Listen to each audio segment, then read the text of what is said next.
In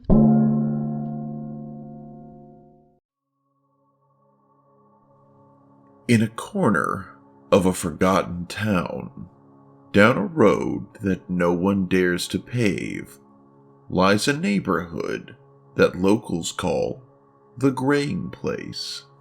The houses here have all withered with time, like rotting teeth in the skull of a once lively community. Shrubs have overgrown sidewalks, windows sag behind spider-webbed glass, and a hush lingers over it all, even when the wind rattles through. People say the town itself is fading, families moving away, businesses closing, lights dimming. But there's one house that keeps people away. One house that makes even grown men mutter warnings and draw strange signs over their hearts.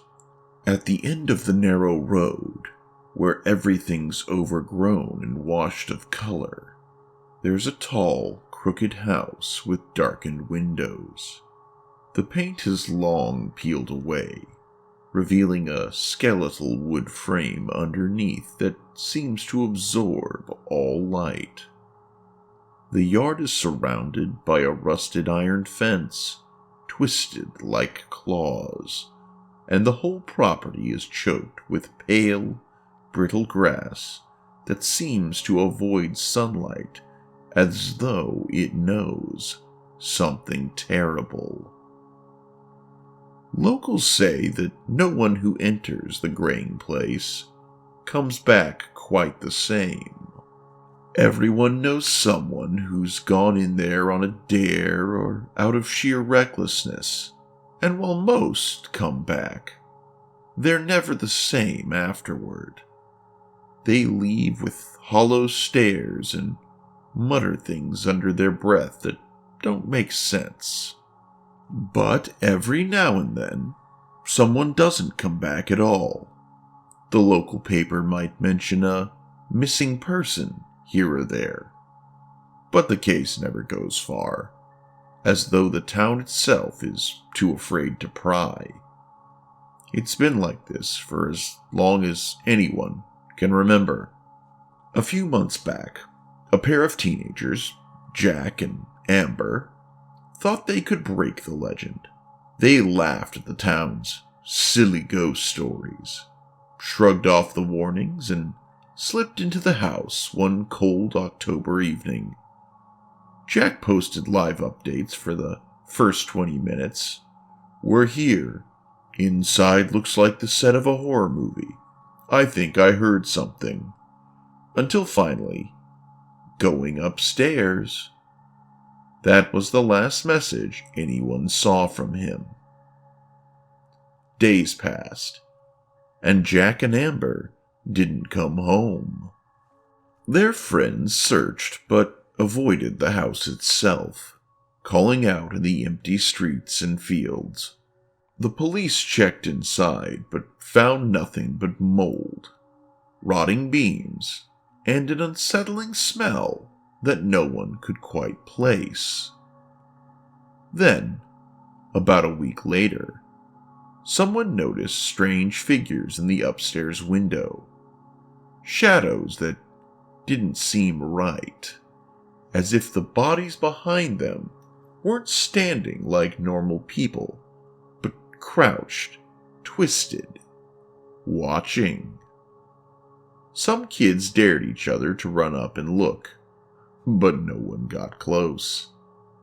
By now, even the thought of stepping onto the graying, lifeless lawn was enough to make anyone shiver.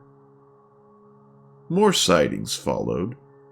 Local teenagers claimed to see Jack and Amber, or at least something wearing their faces, at the edge of the iron fence, waving slowly, smiles too wide and too dark, their heads tilted at strange angles, like they were trying to remember how to be human.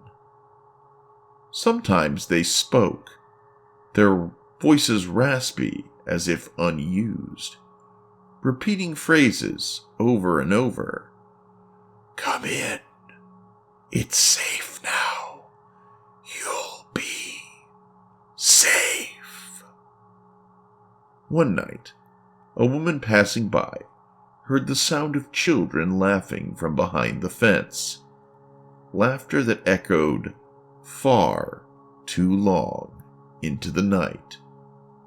And she could swear she saw Jack and Amber's figures darting between the trees, faces split with those two wide grins, eyes blank.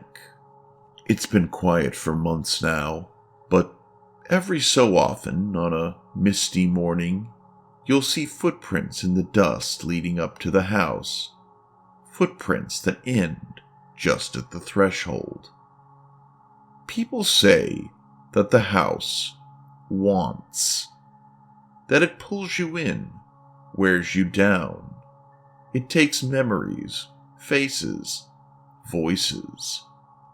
And once it has all it needs, it spits out a copy of you, close enough to fool most folks, but hollow, empty, like a shadow barely clinging to form.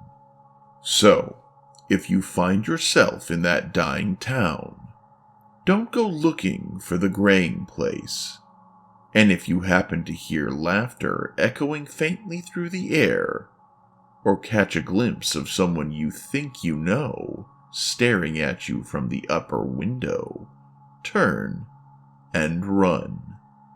Some say the town will only truly die when the graying place has finished with everyone in it.